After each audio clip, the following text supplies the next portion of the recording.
মৃত্যুর ফেরেশতার রহস্য। একটি সময়ের কথা, মরুভূমির পাশে ছোট একটি শহর ছিল, নাম নূরনগর।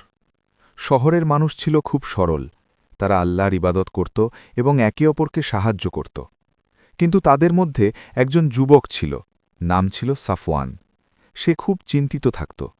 মৃত্যু নিয়ে তার মনে অনেক ভয় ছিল। সে প্রায়ই ভাবত, মৃত্যুর ফেরেশতা হজরত আজরাইল আলাইহিসসালাম কেমন? তিনি কি ভয়ঙ্কর?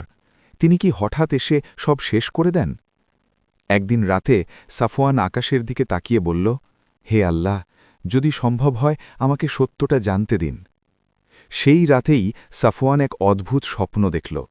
সে দেখল চারদিকে নীল আলো, আকাশে অসংখ্য তারা, আর এক অপূর্ব প্রশান্তি। দূরে এক মহান সত্তা দাঁড়িয়ে আছেন, তার মুখমণ্ডল আলোয় ঢাকা, চারপাশে রহস্যময় জ্যোতি। সাফওয়ান বুঝতে পারল তিনিই হচ্ছেন হজরত আজরাইল আলাইহিসসালাম। ভয়ে কাঁপতে কাঁপতে সে বলল, আপনি কি আমাকে নিতে এসেছেন? এক কোমল কণ্ঠ ভেসে এল, না, আমি তোমাকে ভয় দেখাতে আসিনি, আমি তোমাকে সত্য শেখাতে এসেছি। সাফওয়ান অবাক হয়ে জিজ্ঞেস করল, মানুষ আপনাকে এত ভয় পায় কেন? হজরত আজরাইল আলাইহিসসালাম বললেন, আমি কাউকে কষ্ট দিতে আসি না, আমি শুধু আল্লাহর আদেশ পালন করি। যেমন সূর্য ওঠে আল্লাহর আদেশে, তেমনি মৃত্যু আসে আল্লাহর নির্ধারিত সময়। তিনি আকাশের দিকে ইশারা করলেন। সাফওয়ান দেখল পৃথিবীর প্রতিটি মানুষ একটি আলো দ্বারা ঘেরা, কেউ উজ্জ্বল, কেউ ম্লান। আজরাইল বললেন, মানুষের কাজই তাদের আলো তৈরি করে। ভালো কাজ করলে আলো উজ্জ্বল হয়, আর অন্যায় করলে আলো দুর্বল হয়ে যায়। সাফওয়ান জিজ্ঞেস করল, মৃত্যু কি খুব কষ্টের?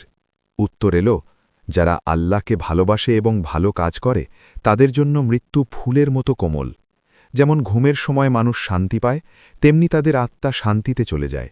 তিনি আরও বললেন, আর যারা অন্যায় করে তারা ভয় পায়, কারণ তারা নিজের কাজের ফল দেখে। তারপর হজরত আজরাইল আলাইহিসসালাম সাফওয়ানকে একটি দৃশ্য দেখালেন। সে দেখল এক বৃদ্ধ মানুষ, যিনি সারা জীবন মানুষকে সাহায্য করেছেন। যখন তার সময় হল, তার চারপাশে আলো ছড়িয়ে পড়ল, তার মুখে হাসি, চোখে শান্তি। এরপর সে আরেকজনকে দেখল যে মানুষের ক্ষতি করত। সে আতঙ্কে কাঁপছিল। আজরাইল বললেন, দেখো, আমি কাউকে ভয় পাইয়ে দিই না, মানুষের নিজের কাজই তাদের ভয় বা শান্তি তৈরি করে। সাফওয়ান বলল, তাহলে আমাদের কি করা উচিত? তিনি বললেন, মানুষ যেন মনে রাখে জীবন একটি পরীক্ষা, সময় খুব দ্রুত চলে যায়। যারা ভালোবাসা ছড়ায়, সত্য কথা বলে, অন্যকে সাহায্য করে, তাদের জন্য মৃত্যু কোনো ভয় নয়, বরং নতুন যাত্রার শুরু। সাফওয়ান তখন জিজ্ঞেস করল, আপনি কি সবসময় আমাদের দেখেন? উত্তর এল, আমি আল্লাহর আদেশ ছাড়া কিছুই করি না, কিন্তু আল্লাহ সব দেখেন। তাই কখনো ভেব না যে তুমি একা। হঠাৎ চারপাশের আলো আরও উজ্জ্বল হয়ে উঠল।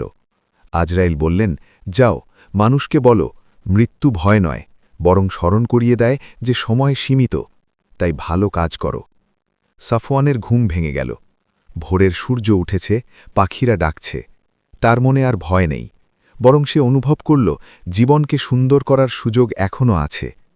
সেই দিন থেকে সাফওয়ান মানুষের সাহায্য করা শুরু করল, সত্য কথা বলল এবং সবাইকে বলল, মৃত্যুকে ভয় না পেয়ে জীবনের প্রতিটি মুহূর্ত ভালো কাজে ব্যবহার করো, কারণ একদিন আমাদের সবারই ফিরে যেতে হবে।